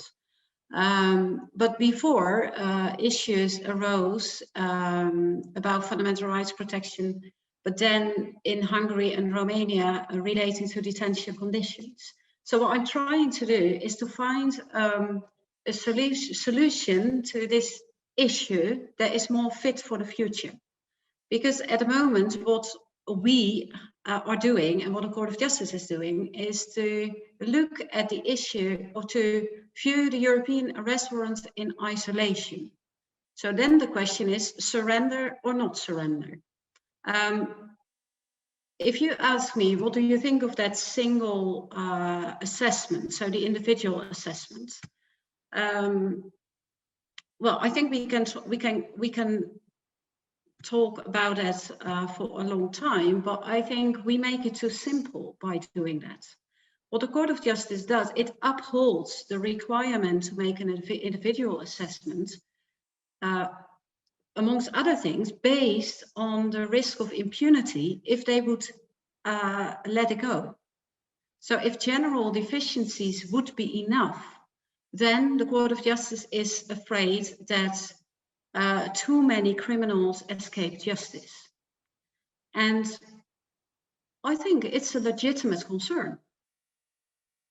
But then the question is there really the question? Because there are other options to deal with this, not only in relation to Poland, but in relation to several other cases in which the question arises, can we really send this person to that member state because there are big issues, individual or general? But then if we would ask, or if the Court of Justice would ask member states to explore other options, I think it will be, well, it provides an opportunity to make things less simple than they are now, well, presented, I would say. And it would also allow the Court of Justice perhaps to leave that second step, so the individual assessment. Now they don't dare to do it, at least that is my interpretation. They don't dare to do it because of the impunity problem. But perhaps they can do it if member states have the obligation, and I know it's perhaps, well, it's an obligation that is difficult to maintain perhaps, but if they have the obligation to explore other options. So that is an argument that I would also see separate from the whole political issue of Article 7 and suspension of the European arrest warrant. But my response would be the same. It's not going to solve things for the future in which perhaps issues arise in other member states. Or let's not forget that even if there are no general or systemic deficiencies in a member state, in an individual case, issues can always arise. And the question then is, where is a person better off? And the norms, I was not entirely sure what you mean with the hierarchy of norms. So, but let me respond by saying that, for instance, in the case of transfer of sentences, there is a European Union framework decision. Member states have to apply these rules, and such a framework decision and also the implementation of laws, they do express a broad message. It's the message of someone should undergo a sentence where it best serves its social rehabilitation. And we used to connect that to the country where the person is living. But if fundamental rights issues exist in the member state where a person is living, perhaps social rehabilitation can be reinterpreted by having the person to undergo the sentence elsewhere. So hopefully that clarifies my point, and I'm happy to receive other questions on this. Thank you. Thank you very much, and let us close this second circle of intervention by returning to our first speaker, Valsamis. Thank you very much. Thank you for the comments. Thank you for the panel also. It's a great panel. I will make 3 points briefly because I'm sure there are more questions.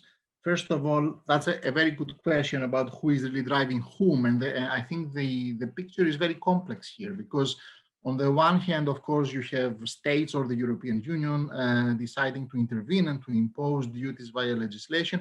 On the other hand, we have seen also the private sector driving some of the agenda because the private sector always wants legal certainty. So, you know, we have cases where, in case where the private sector felt that their operations are threatened by legal uncertainty, they themselves pushed for specific legal standards. And there are 2 examples of that.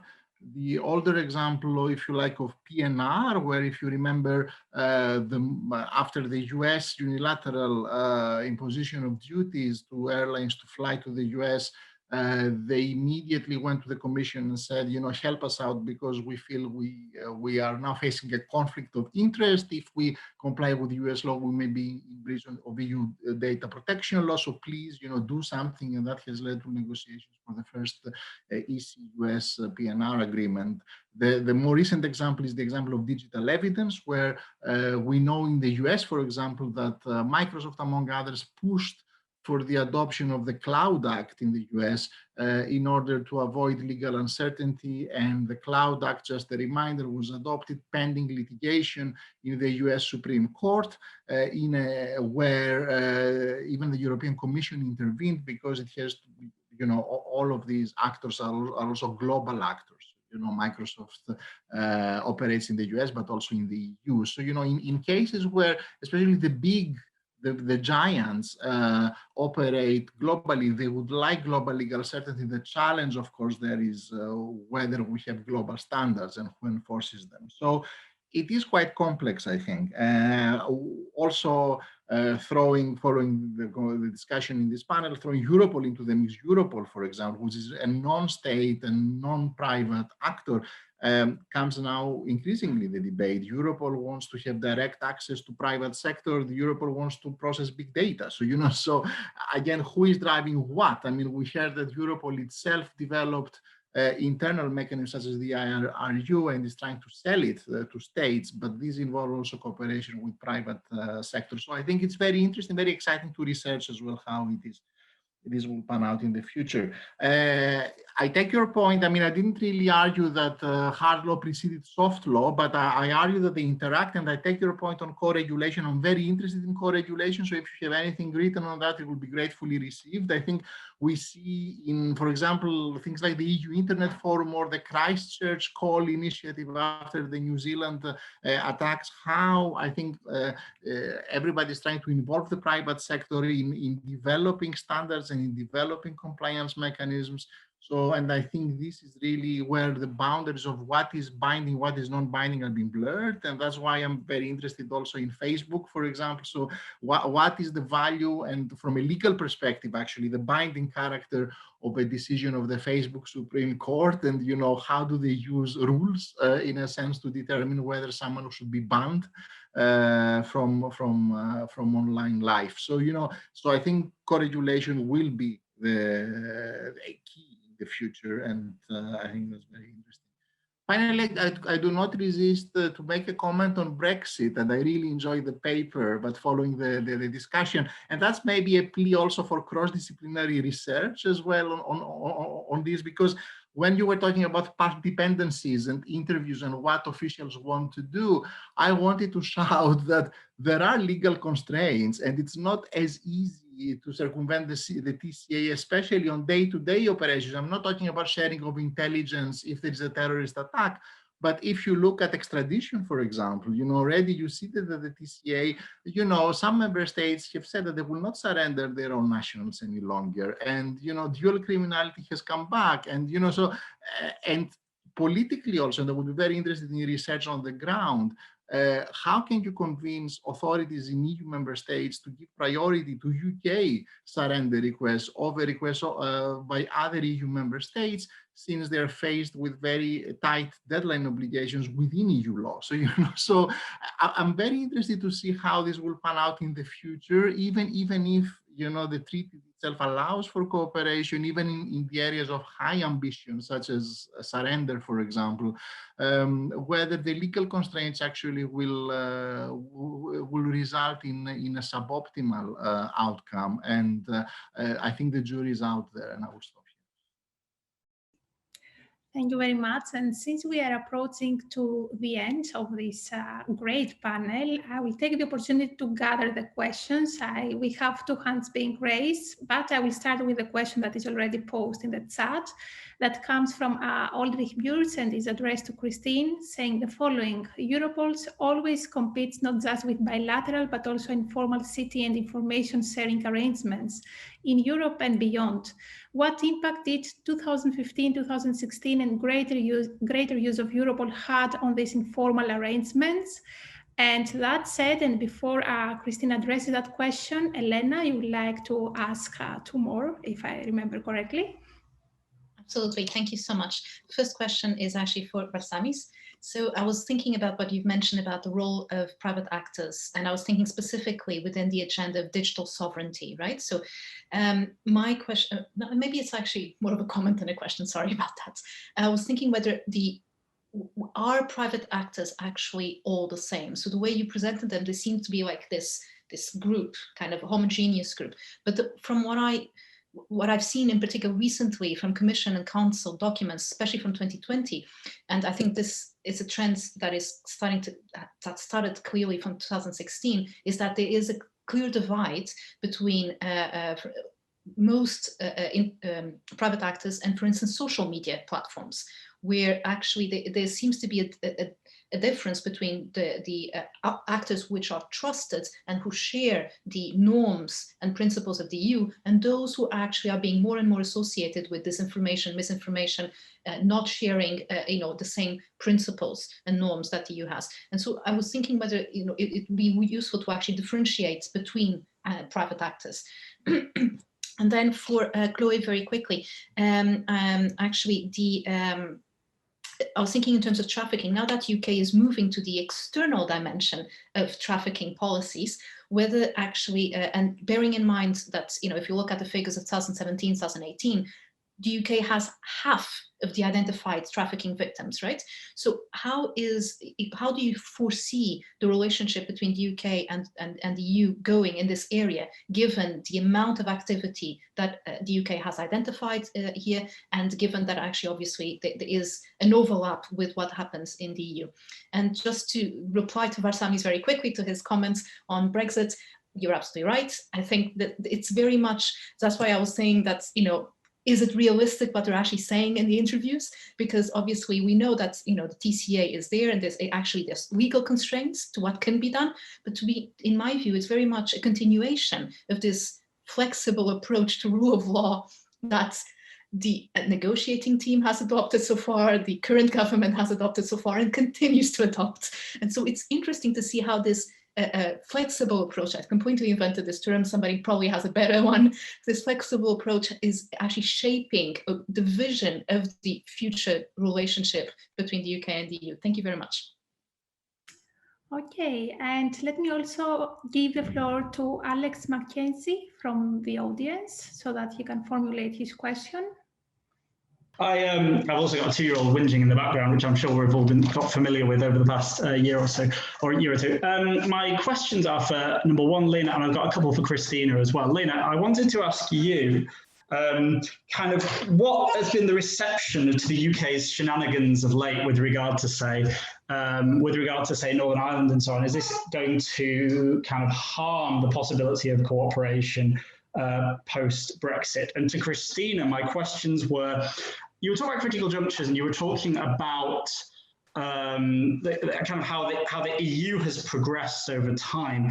But I wanted to know a little bit more about how the threat perception has become more unified, whether there were particular actors that were involved in this, and also whether there were certain actors within the EU, which particular ones, maybe member states, for example, who pushed or wanted to push cooperation forward.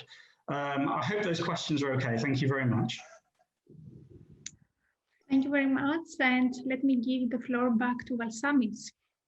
Thank you. Just very briefly, I hinted in my presentation that there is the responses of the private sector also hint at their call not for them to be differentiated. I think the criticism in some of the legislation is that the law treats, imposes the same duties to everybody, regardless of their position or of their size. And we saw it, I mean, we did a report together with the Center for European Policy Studies on Digital Evidence, which was out last year. And one of the key findings was that the smaller providers were really very concerned that they didn't really have the resources to comply with legally binding duties imposed on them to transmit routinely digital evidence to the state authorities. And the constant argument is that the big giants, the multinationals, Google and so on, Facebook, they have the resources and the capacity to do that. They have legal teams. They can also introduce systems of algorithmic identification, for example, to comply with orders to remove terrorist content online or harmful content. But this is not necessarily the same for smaller platforms who are also subject to the same rules. So, there is perhaps an issue of equality before the law and how you draft the law, but I think there is a question on how each of the actors is impacted, because of course they are not homogeneous and they argue and lobby also in different ways. Thank you very much. Helena? Thank you so much. So just to answer Alex's question, I think that's obviously the current issue will have obviously consequences, but it's not just that it needs to actually be considered in a wider context, in a wider historical context. To the UK, there's throughout the entirety of the negotiation, there's been issues of trust. So if you actually look at the discourse on both sides, it was on the EU side, it was always an issue of we don't entirely trust the UK in this area. Clearly, it's not a trustworthy, partner, etc. So it was all the language was also about issues of trust, because in particular in the area of justice and home affairs, the UK has a problematic track record. Namely, I can just think about the violations of the copies of the Schengen information system that it did, and the fact that actually part of that data was then passed on to third parties. So clearly, there's already a history here that the Commission kind of mistrusts a bit the UK. And if we add on top of this the way the UK government and UK negotiators carry on referring to whether the way they understand rule of law, the way they understand the agreements, and how they actually can do things or bypass it in the future, clearly that is not a very solid basis for a relationship. So clearly this is going to have consequences. Thank you. Thank you very much. I think the next question was for you, Chloé. Thanks, and thanks, Helena, for your question. I'll try to reply briefly, even though there are so much to be said about the cooperation between the EU and the UK after withdrawal. I think the impact and the perspective for future collaboration and cooperation between the EU and the UK in countering trafficking in particular, there are a lot of elements that are linked to the more general discussion. Like you have in the TCA, you have the persistence of certain mechanisms. So for instance, for the extradition of traffickers, there are instruments for judicial cooperation mechanism. As such, you have fallback options with Council of Europe conventions, etc. So there are certain elements that will be maintained and will continue. I think one big consequence, and it's not only for human trafficking, but also for other forms of crime, is the stark, like the decrease in the exchange of information, and the fact that the UK does not have access necessarily to Europol databases or the Schengen information system is something that will have strong consequences, for instance, for the identification of trafficking networks or links between trafficking cases, which would be a great benefit for the criminals, more for their victims. And I think what one risk that I could imagine as well is the fact that on top of it, the situation, especially of EU citizens in the UK, the fact that they may not have, for instance, access to certain rights to work, or that they are subject to certain migration obligations, this might have consequences vis-à-vis their own vulnerability to trafficking, because they would lose, let's say, the protection of EU law and the rights they had as EU citizens. And they might find themselves in greater risk of being victims of trafficking. But I believe that there would still be a strong interest to cooperate, because, as you said, the UK, like in other criminal areas, has played a strong role in promoting cooperation in countering trafficking between EU member states. And I think it will really depend on the type of measure and cooperation that is sought by the UK and its partners. I hope I answer your question. Thank you so much, Christine. I believe you also have to address 2 questions. Yes, thank you. I'll try to be as brief as possible. And thank you both to Audrey and Alex for the questions that address actually stuff that I had to skip for the time constraints. Firstly, to Audrey, of course, this is certainly was one of my concerns as well in my research, how and to what extent the informal cooperation channels, especially in intelligence, take away from the EU structured competences in that aspect. And there are several points I'd like to make. Firstly, the CTG has been undergoing a process of formalization, and some sort of a permanent structured cooperation is being established, where there is an official database, there are fixed liaison officers and in the headquarters, which this is a process of connecting it to also other EU and other multilateral channels. So that is something I find very positive. The other thing I find very positive is that the CTG has been much more open to the EU as a whole, and my interviewees have revealed how the CTG has proactively went to the Commission and the parliamentarians and wanted to learn about the EU tools, what value they add, but also to learn how they can be more involved in legislation drafting. So this opening of dialogue is certainly very constructive, I think, in formulating a bridge between these 2 types of channels. In terms of the CTG-Europol relationship, this is where it's something of not exactly convincing in terms of added value, because there have been efforts to establish a bridge between those 2, especially also in terms of the lack of cooperation in terms of between intelligence and policing within the EU, within EU member states and across the EU. And this, unfortunately, is quite behind. Not for the lack of desire, but simply because it's very complicated to establish. But the fact that they're already looking for ways to structure this is encouraging. However, due to CTG's status of not being an official body, it is quite complicated to design.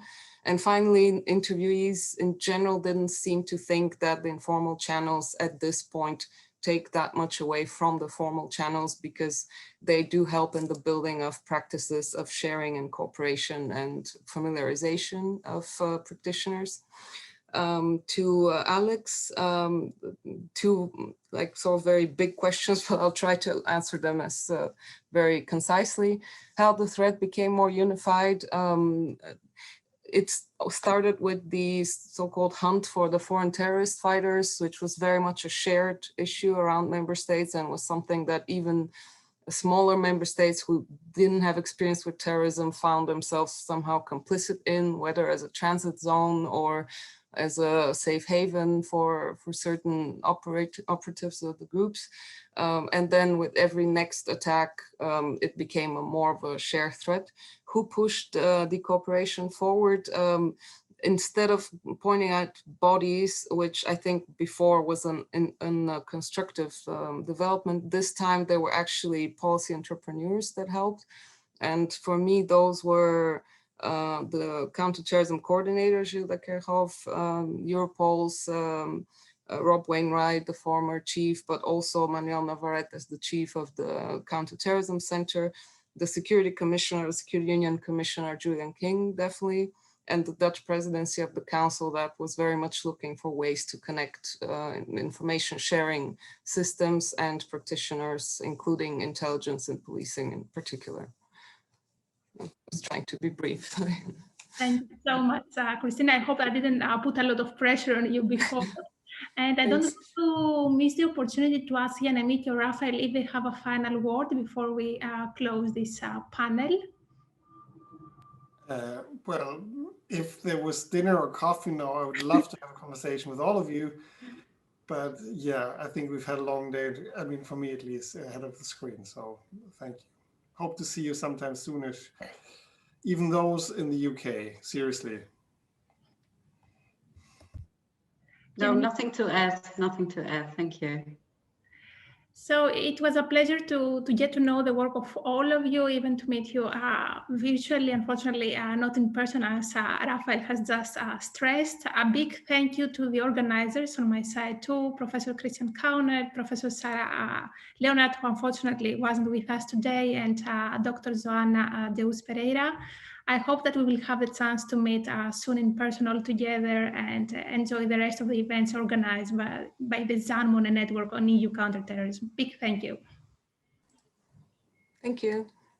Let me just thank you just for 1 minute. Thank you everyone for the wonderful efforts that you've made. Thank you very much for your papers. Thank you very much to the chairs.